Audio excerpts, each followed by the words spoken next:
Je suis sûre que vous connaissez ce sentiment quand la vie va un peu trop vite et que vous ressentez comme un besoin de retourner à la nature. Eh bien, c'est un peu le sentiment qui m'habitait ces derniers jours. J'ai donc profité d'une éclaircie entre deux averses pour prendre la direction du Pays de Beach et me rendre dans un endroit que j'ai découvert il y a plusieurs années.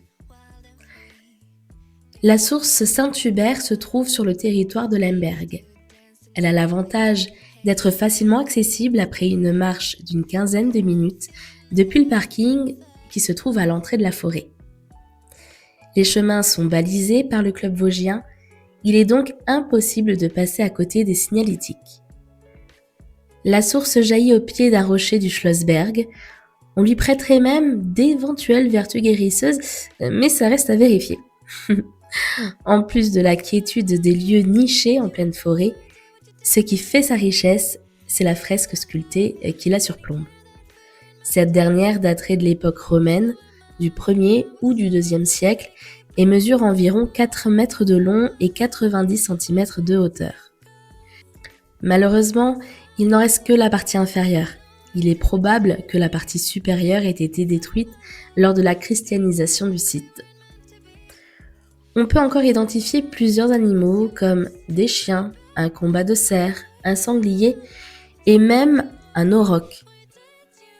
2 personnages centraux sont également représentés, bien qu'il n'en reste aujourd'hui que les parties inférieures.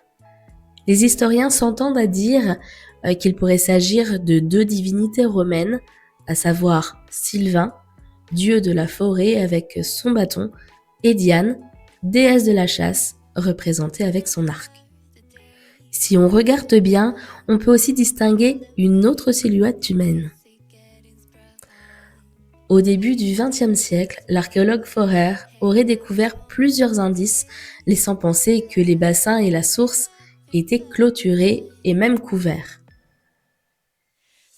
La source à proprement parler surgit directement de la roche. Elle est ensuite captée et canalisée dans une rigole de 12 mètres de long, creusée à même le rocher, avant d'arriver dans 2 bassins. Ces derniers servaient par le passé de lavoir.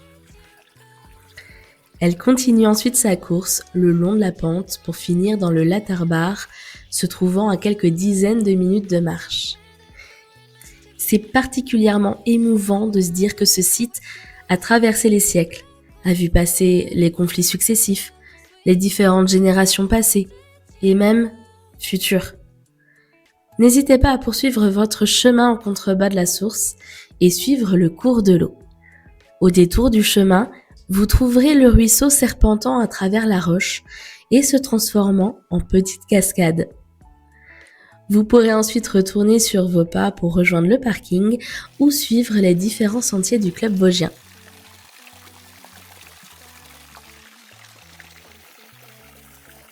Y a pas à dire, cette escapade était pile poil ce qu'il me fallait pour prendre un petit peu de recul et en prendre surtout plein les yeux.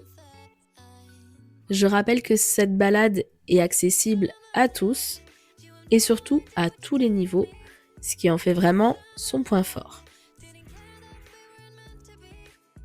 Et puis, histoire de bien terminer l'après-midi, j'ai fait un petit crochet par Beach, et plus particulièrement par l'étang d'Hazelfurt, où j'ai dégusté une glace qui, ma foi, était bien méritée.